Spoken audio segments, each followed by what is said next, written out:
I just did like the first round and a half without even recording. Basically, I said I wasn't gonna go over the S&D, but I figure like it's, you know, Challengers S&D. It's probably as good, if not better, than Pro S&D. So yeah, it starts out in the middle of this round. Basically what happens here, they're going triple plane. One guy sitting back library, kind of to work something. This is pretty standard. Eskies third, 2 plane, back plane, something like that. In this case, slide and back plane, kind of a weird setup, but you've got initial contact out of Glowfrosty up the middle of the map, but largely speaking, he gets gunned out of back plane. Wow, you would not expect Brack to be here because of the guy that initially played library, but I guess this guy hadn't peeked in a while. He was watching the P1OE and trying to watch the library hit through. So you have Brack just on the slide in the middle of the round, something you wouldn't see, and he's gonna get this. A play, which Brack is here, finds the first kill and keeps his life. Yep, good trade. Oh yeah, and he gets that too. Yeah, I saw that like 2 minutes ago. Yeah, don't expect your ARs to play like that. Forward Brack, oh my god. But he just smoked him. I know, you're happy to be back on the main stage, but now we're stuck in a 2v2. Bomb dropped in a precarious position. Yeah, one gets info right here, he's dead. Gonna get trapped. 2v1 situation. Turns the numbers back into an advantage for Lore. Listen to our words, not using your eyes. There we go. Production W. Geo Glowfrosty. Alright, that lineup is crazy. He somehow misses every wallbang. And see, funny thing right there. He fucking direct impacts him with the stun, and that will stun you. Like, the stun doesn't even have to blow up to stun you type shit. It also damages you. So Geo just kind of died right there to some weird shit. That was not a double chow. Geo gets... Now, I don't know, like, how much damage he might have gotten to Glowfrosty, if, like, he got any damage. But I was saying this last time, kind of nitpicky. You should airburst this nade. Costed off of it. You should make it so it blows up, like, above the counter where Glowfrosty is playing right here. Because, like, it's not like you're expecting him to be in a close corner or jumping out. He's either here, or he's jewelry, or he's wrap. So the only thing this nade is probably going to accomplish is doing damage to him right here. Now you've got a delayed 1v1 with 30 seconds. But he overcooks it, and it flies over. I was saying it's kind of nitpicky, definitely nitpicky, but it is definitely the better play. Seconds on the clock. Nate doesn't connect. Asim's able to reposition, get a nice little reload. Bomb still dropped. And then he plays this really well. He has no deady.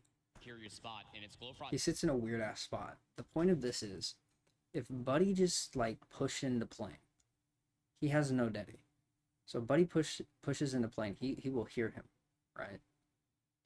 I know it's land, but it's not like optics playing. You know, things are pretty quiet there. So you can definitely hear him.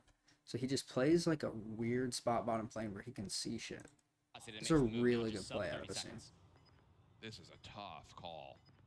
Glowfrosty spots him. go down low.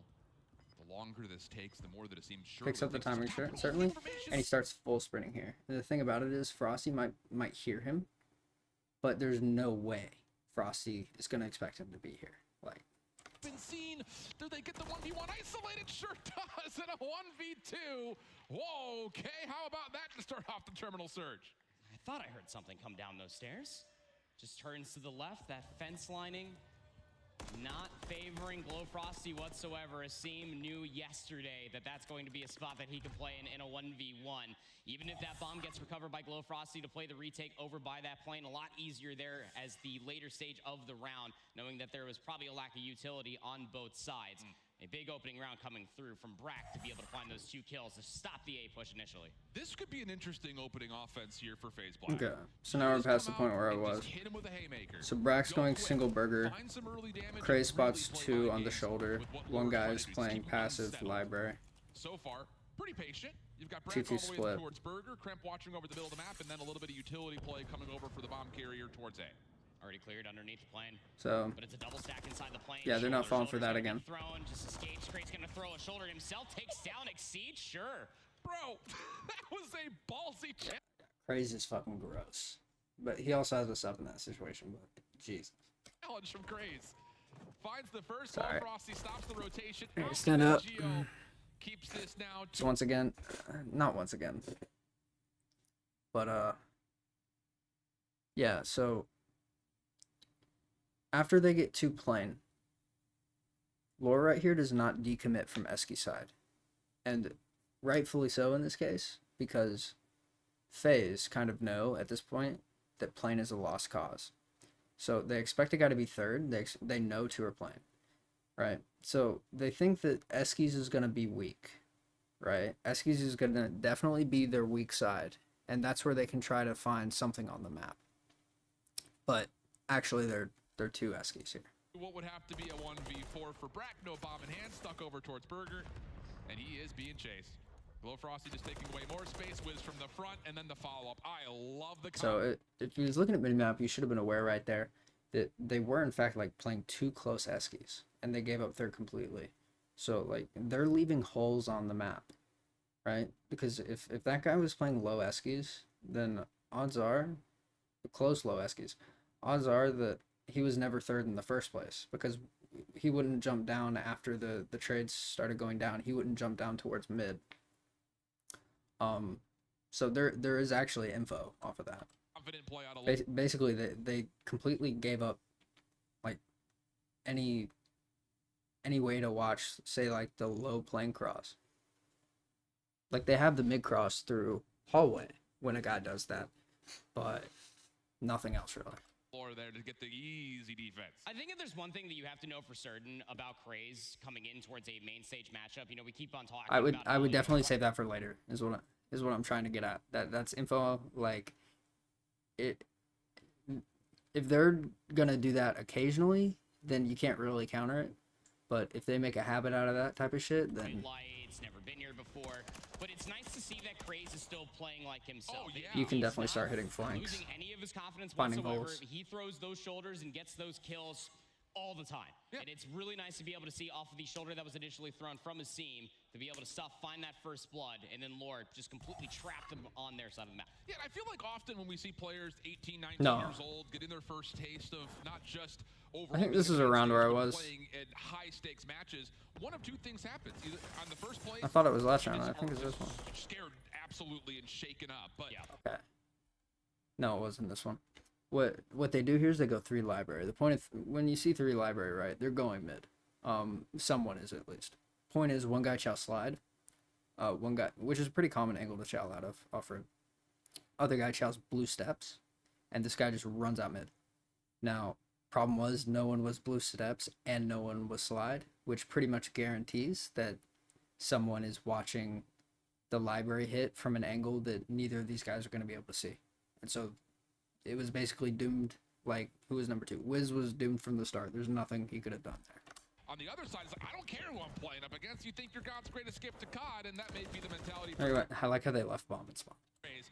First blood good though for Faze. Black would go He's into going back to 4v3 get bombed. That actually might throw off like the timings enough of like what any reasonable person would be doing in this situation. You're not thinking going back in their spawn to get bombed, so it actually might help them. left in spawn. Very forward approach defensively coming through for Faze Black. They're actually starting to infiltrate just in front of Dreams. He breaks the mid glass and runs back into turn. Huh. Wonder what the point of that was. Oh, I think he was trying to bait the guy library. Brack's just going to be playing this one-for-one position. It's bait play, seeing if Krem can get anybody to maneuver forward. Is that Krem? Yeah, he was talking about it. That's bait play. Good call. Brack in a really sneaky spot. Does get stunned. Delays Oh, the engagement, Brack, just you a little sneaky. You little sneaky snake. Alright, so this guy's fucking dead, yeah. Trade is in, but the overwhelming force of Faze This Black round's does over. take care of the bomb, and that will leave Glowfrosty now by himself.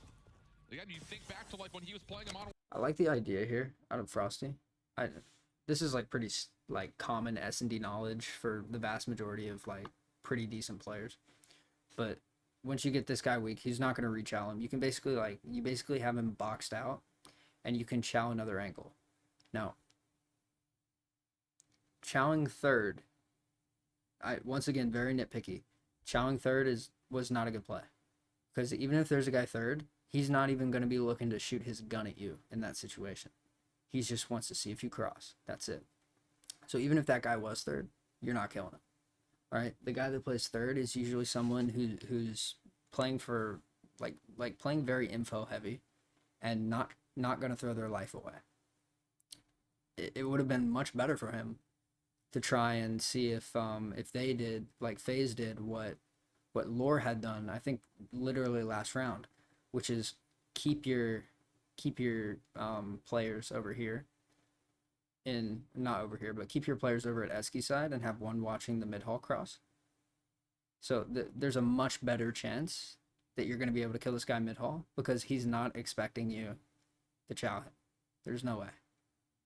So like just throwing that out there. Like if you want to get a free pick in this situation, like not in this exact situation, but in general, if you're trying to clutch up like a 1v2, a 1v3, then and you have a guy boxed out, then do not try and get the guy third because that's just low percentage.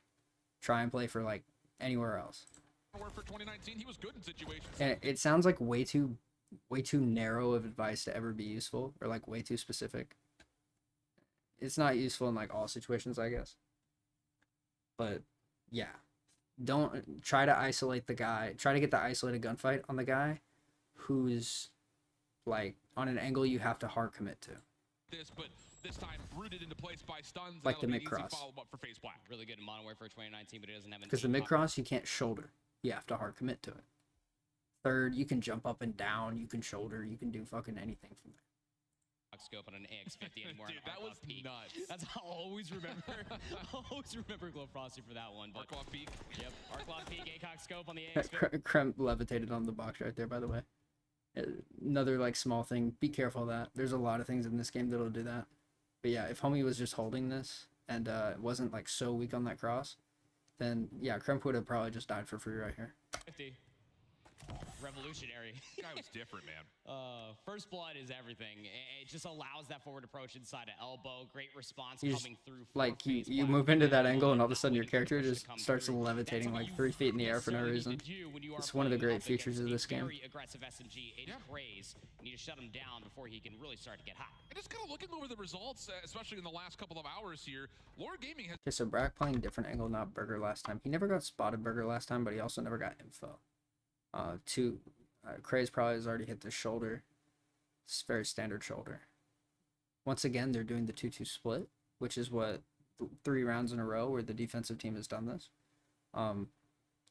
Let's see if Faze try and hit a hole. Has been blowing teams out of Search and Destroy. We're talking 6-1, 6-2. Yeah, so that's an interesting chow out of Wiz.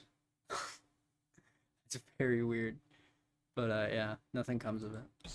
Then they had a 5-1 comeback yesterday or something of that nature. So yeah, so I think he tried to fake the cross out of slide because they had info off the shoulder that there were 2 people coming playing. I think he tried to fake that he was running right and then ran back in to try and I think less to try and like cross back without who is this Kremp seeing him, like what actually happened. But I think more about as soon as he crossed out, Kremp's like slide, he's crossing left or whatever, and then they would insta swing in, and then he would insta swing in right after, and be there to trade. I don't know if it was that big brain, but it wouldn't really be like crazy. This is a well-versed Search and Destroy team. Craze not going to be baffled by Asim's opening shoulder. Holds his position. Yeah, they're not falling for that. Over the back. That's free. Oh shit, I missed it. Yeah, remember what I said. So he just hit out this window, yeah? Or he hit out terminal, either or. Yeah, on the 2-2 split, they didn't have a guy like third. They overcommitted Eskies last time, and even though there's a guy third right here, he's not watching the low plane cross. They're playing 2 plane, 2 Eski side. No one has low plane cross like last round. He just runs through, gets 2 free kills. Yeah, it just jumps out terminal. I mean, great play. I mean, this is a well-versed Search and Destroy team. Craze not going to be baffled by Asim's opening shoulder. Holds his position, but exceed over the. And he just baits too. I love that. Asim peeks right before he peeks, and just dips.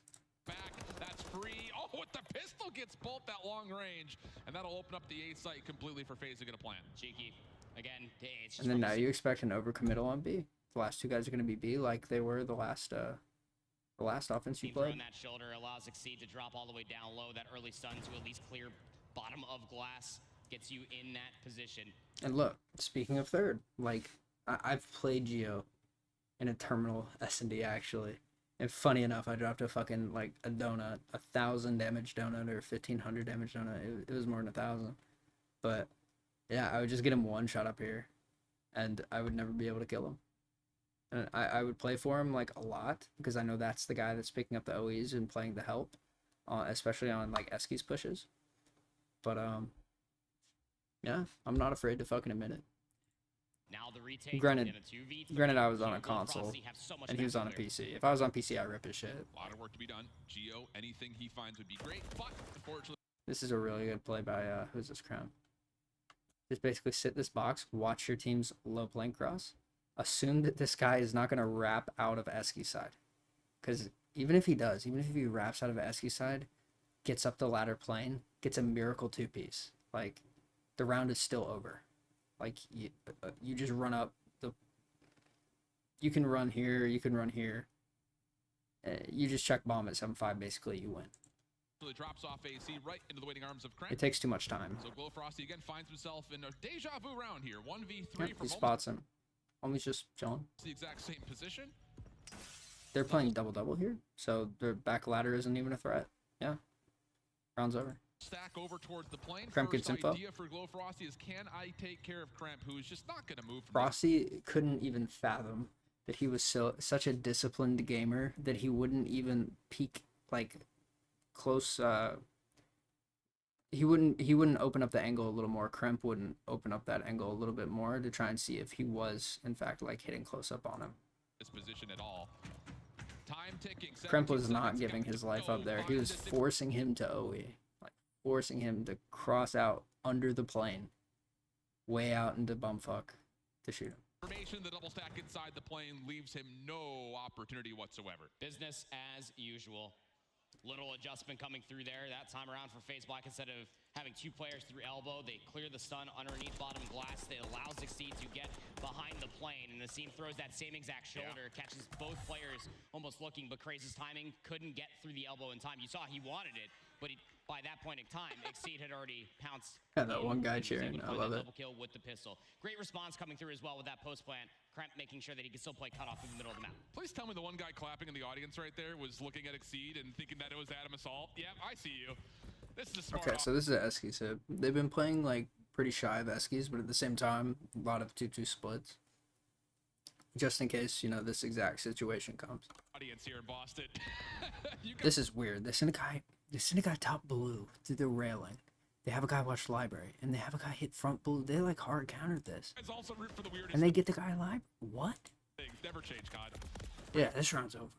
Kasim first two kills looking good, but it's a little aggression here from Lore over towards the B side. Doesn't really work out all that well. Bomb had been strategically left over Yeah, towards one of line. the reasons why Eskies push is so hard to deal with, or I mean, the guy like pushing Eskies is so difficult, is what I meant to say, on the offensive side. Is because like against like this level of player, they're gonna pump a lot. They're gonna just take a few shots, prone, pop back up, take a few shots. Like they're not giving you that kill. library, but as you start to see Brack move Same. up the map, there is not a lot of opportunity for Lore to escape this play. No, none whatsoever. The pitch No, comes deals in. don't. It is a quick, be a little bit of a pass inside. Didn't work out for them. And one of the things that that you can take away from that too, if you're Faze, is that you just like hard countered their Eskies push. They're probably not gonna play another Eskies push for like the rest of the game. So you can start like kind of overcommitting to other sides. You don't have to 2-2 split anymore next round. Of that plant. But if Lore was like really big brained, then they could be like, well, they know that we're not gonna fucking try to hit, or they think we're not gonna hit that again because it didn't work out for us, but we're gonna do it again. You know what I mean? Like, Area, be able to get control of AC. there's some like level of mind game there. Not But if gonna I was work out that Faze, easily. I just Not when you I would send have one a guy there very good setup defensively next D. from Faze. Dude, there is something to be said about watching these four guys on camera communicate with one another. Yeah. So much experience, and often there can sometimes be a situation where there's just too many chefs in the kitchen. It doesn't really And now look like that. Faze is gonna do their Eskies hit. It looks like there's so much trust. So Craze, every round Craze has shoulder terminal. He has seen 2 people. Now he sees 1. And the one guy is shooting at him, which is kind of normal, I guess. It normally doesn't even matter because the guy's never going to hard commit. You can actually just full sprint at it, even if you're shouldering. And, like, after the first shoulder, you can, like, try to get your gun up, but you don't have to keep it up, like, to try and catch him. Because he's not going to give it to you. Coordination going on with Faze Black. 7 and 4 from Brack. Again. So they get this hit there. Oh, Geo is playing very good angle here. This corner is very, very good. As soon as this left smoke comes down and you're the guy playing, or depends on what direction you're facing. If you're coming up Eskies and they smoke at the left side, do what Geo's doing. Because most teams are going to nade either the close right golf cart or the left side. The right side of, well, right behind this head glitch right here. They're going to nade back here, or they're going to nade golf cart, like, way over in the corner. So you avoid nades right here, and it's just an off angle. Just living up to that SDKD. Here comes a little. And that, yeah, he gets a free toe. Beautiful. The other guy doesn't even need to hard commit right side here. I would say you can just prone. You can just prone right side. And if a guy always right to chow you, then you take that gunfight. Like, that's not a big deal. But don't tuck yourself too close to the head glitch here, because they'll see your foot. If they slow peek you, they'll see your foot before you see them. Do it kind of wide. That's like, if you're playing right side Eskies, I think that's what you should do, like standard. If you're playing left side Eskies, I think you should do what Geo did. Their second round on the board. All right, there we go. Let the boys cook. Brack got a lot of good damage off of that nade. I'm not gonna lie. I was about to have flashbacks to Exceed's 1v3 versus SGP yesterday. For Toronto, that first time he's really impressed us on land. He's always looked good online, but really, really, I think that was a marquee moment for him. Yeah. So blue library gets info again. Don't know if he saw 2 library. He may have. Geo's over here. He's playing trash can. No. Does that continue further to try to extend this search and destroy? Geo gets info, I think, and he leaves. A must-win round here. You feel like if you're He repositions. Taking their time a little bit, just trying to figure things out. He's proning into Burger. So what Geo's gonna do here is he saw him cross to the left side of this pillar on the planners heading on Eskies. He's gonna go close on the little shelf, like on the, if you're Exceed, he's gonna go to the left side of Burger. He's gonna look in that little crack, and for some reason, when you peek out of that little crack, they like never see you. I really don't know what it is, but they never see you. And so Exceed is gonna be playing kind of peeking back and forth, left and right on that heady. Faze will get picked over. He's actually just on the left side of the header right now. Side of the map, and Kremp once again but he will eventually peek the right. Kind of steps forward underneath this. No, Geo's gonna go on the other side and just watch the OE. Line terminal. Hey, you can just reposition No, underneath bottom glass and just kind of wait for the. So he's playing too close on this pillar heady. They didn't see each other right there. He's playing too close on this pillar heady to be able to see the right side, like where Geo just crossed in Burger, because he's only looking at trash can in that cross, which is why Geo just proned his way through. So now Geo's gonna play the crack. The push that can end up coming through. It calls for the. I'm glad I was right, because if he just sat there on the other side of Burger, I would have been sad after, because I thought he saw him left side pillar, so I was like, okay, he's gonna play like this. Reposition for Brack, who's now all the way in the back side. And Geo's gonna spot him eventually. Yep, and he peeks on the top side of the pillar there. Gonna be playing off. Geo sees him, and yeah, you see his little arrow. Holy shit, you see his little arrow tracking him right there. So Geo definitely saw him. So in this situation, if Geo can just sit here and look at him, kind of, because like Exceed is not gonna give him this kill, but he can look at him, and if he doesn't see anything long enough, or if like the situation is right, he can call his teammate over. Contact bomb recovered by Wiz. Or just both of his teammates. But generally you can say, hey, there's only one guy, Eskies. We can play it, you know, like this, or we can nade him like this, blah, blah, blah. Coming through from Glow Frosty out of the bookstore, and Asim was just playing with his food.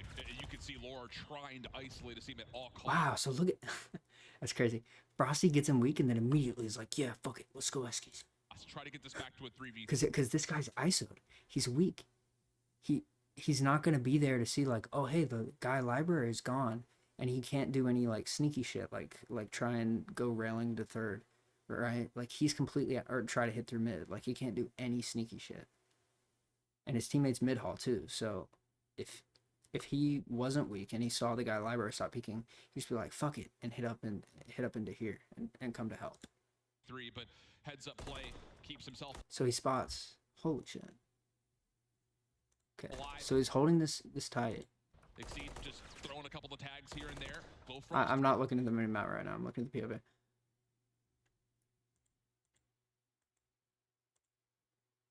So like live. Exceed just he never saw Frosty. Dude.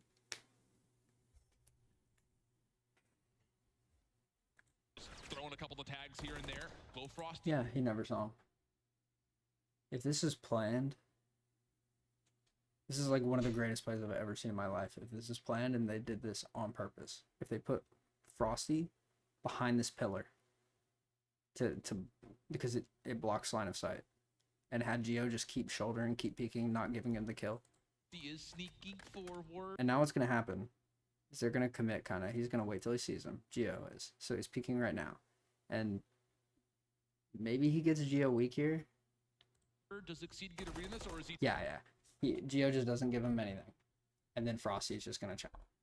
too baited out by Geo's shoulders? It looks like that indeed was the That is beautiful. That's like one of the most, like, that's one of the best S&D plays I've ever seen in my life. Okay, so now an opening towards B. Asim has to It rotate is over. actually Asim that trying to good. keep this safe, and he also gets checked by a stun. Wow, late stun comes in. Oh, Frosty no. knows. Kremp, though, off. That's amazing. Just to go over what happened there. They just crossed like at the exact same moment because I guess they knew that Exceed played that angle super, super tight. Geo had info on him from Burger after he crawled through. He knows he can crawl through because he plays the angle too tight. He spots him playing the angle tight, left and on the left side here, and his teammate gets a guy weak blue. They know the guy weak blue can't come and help quick because by getting third or coming through mid hall because he's weak. He's not going to repeak. Teammate instantly comes over. They peek at kind of the same time, and he just crosses behind this pillar and walks up without ever being seen. Then Geo just regens his health, repeaks. As soon as you start shooting, Frosty just comes up, kills him. Like, that's unbelievable, dude.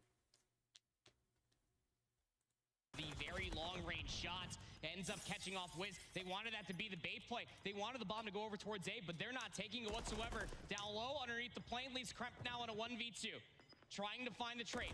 Didn't see that the bomb was dropped. Might not matter. Oh, 12 no. seconds remain. Oh no, it's got to come down to the kill, you'd think. Glow Frosty wrapping late, has collected the bomb, but he just I would can't tell get my there in teammate to time. check this. Kremp making Is sure he there's not no com- plan over towards A. He's tucked into a corner. There. Bro, what? Frosty didn't even check jewelry. All right, the only position that makes sense because so as soon as you see in the death cam, Kremp is running terminal, right? You don't know if he jumped down terminal, but it wouldn't make much sense for him to in this situation. He's probably expects the other guy to be close. He's probably tweaking, right? So he's probably scared of a guy low plane or a guy close behind Geo in that situation. He runs through terminal. You peek out here not long after. The only two places that make any sense for him to be are jewelry or this mid corner. And this mid corner is way more likely. Because he's not gonna obviously he didn't run back here. He's not gonna run through here then jump down low mid. He would have just jumped out terminal. Maybe. And the glass is there anyway. He's not gonna blindly like run through mid hall, or he's not gonna blindly go through mid hall to library, right? Very low odds that he does those plays without info on Frosty here, right? I feel like this is the only place that makes any sense for him to be. Either that or just chilling in jewelry. There's the cross, and Kremp will sit there and say, sorry, bud, no time. We're going to go to a 5-2 tally. So unfortunate the bomb dropped where it did. That's funny. A little bit of a misfire coming through. Again, Faze Black, just because you took down one player over by planters, it only calls for one player to rotate from bottom AC, and that was Asim. Just to completely shut it down. He ended up only seeing at least one player, but got the communication from his teammate that dropped that there was in fact two. But the two players still holding inside the plane, that was just about everything, especially for Kremp, taking down Wiz, shutting down what was supposed to be the bait push over towards A. It's another 2-2 split. As soon as library spot, since lore have been like very prone to do this, as soon as the guy library spots this guy slide, you like once again, Craze's shoulder peek here is completely standard. So you know as soon as you spot this guy that it's a 2-2 split. It could still be one Eskies, 1/3, but Kremp should be in a position here where he can see if someone goes faster through railing. Faze Black now up on that point. And I think 8 moves in position to see if someone moves up the ladder too. So I think in a way they have their third completely clear. No one can be there. And so if Kremp spots Wiz here, then you know it's a 2-2 split. Gotta find 4 in a row. It's going to be 2 Eskies, low Eskies, not third, 2 playing. But there's just really haven't been convincing rounds that... I think Brack even spots Frosty Cross there. Would lead you to believe that there are good patterns and good plays left in the book here, possibly for lore. Double stack up close. Yeah, he sees the cross back. He sees the guy third. He sees Gio go third here. Personal this time. So he has info. Not going to be able to get away with the shoulders. Exceed avoid. Now who done? Yeah, Craze. That's kind of tough to deal with. One of the things is in the mid rounds, if you have 2 pushing plane in this situation, like if I was Faze Black, I would not play to be able to stun the guy on the shoulder peek here, because a lot of the time the guy shoulders, and the reason why after you shoulder once you don't keep infinitely shouldering, even though they're not going to kill you, and it's because they can stun you and double nade you, but no one's going to give that to you. Like, no one's going to do that. As soon as they shoulder spot you, they're going to back up into plane. Mid round double close is quite strong because of this trophy, but what you can do is you can stun nade. As soon as that one nade is going to get through, right? Trophy only blows up 3 pieces. One nade's going to get through. And a lot of people play double close. I'm not sure, once again, if Kremp actually spotted Wiz on slide. But as soon as you see that guy slide, you would know they're playing double close, probably. That nade would force one guy, once again, probably, to go out slide, and the guy library can actually just play for him. And also it gives you an opening to slide in, 2 people to slide in through terminal. So it's like you can get him weak or kill him when he comes out slide in a lot of situations. You can see if he crosses backline as well. Like, very, very strong thing to do, just to save your nades in the mid round for kind of this plane push. Yeah, and as you see, Exceed actually uses stun, so that wouldn't work unless he threw his trophy in. Oh, that would be elite. If you have a trophy, you just chuck your trophy in, and this is so this is comically like specific, but a trophy destroying another trophy actually destroys the trophy that destroyed the other trophy. So like one trophy counts as 3 pieces of equipment. So he could chuck his trophy in and then throw a knee. Oh man, like that is fucking hilarious. So That's also a strat, I guess you could do. The 1 kill for now, and lore will just hold their positions and keep their numbers. Craze playing very. He's doing it again. So once again, based on the initial info they had, you know a guy wasn't third. But Gio's probably standing watching Jewel Cross. He's not watching low plane. So even though they had info from Burger that there was a guy third, Exceed's like, fuck it. And he just hits out, and he goes through low plane anyway. And he's probably trying to see if this guy third is even peeking it. And if he's not, he's just going to do the same exact thing that got him the 2 pieces. Very close. Earlier. He's up top inside the cockpit. A little bit of a reposition coming through from Exceed. What is he supposed to do? Oh, his teammate actually baits the guy third and kills him. Wow. Not again. Not again. He gets around the... And he just runs behind him. Wow. And that's what I was saying. Like, if you rely too much on that 2-2 split, those close plane plays, and your guy third doesn't have any access to kind of the low plane area, you just run in terminal, you jump down, and the map is your fucking oyster. Like, this guy's not looking anywhere low mid at all whatsoever. Anywhere at all. Back, come on, someone's got watch it. Kremp on the other side of the map also takes care of one, leaving Glow Frosty That's by it. himself. And oh no. Alright. Well, that's that. I'll call it there. That went on for way longer than I thought it would. I'm probably talking way too much, but shit. I'll leave it at that.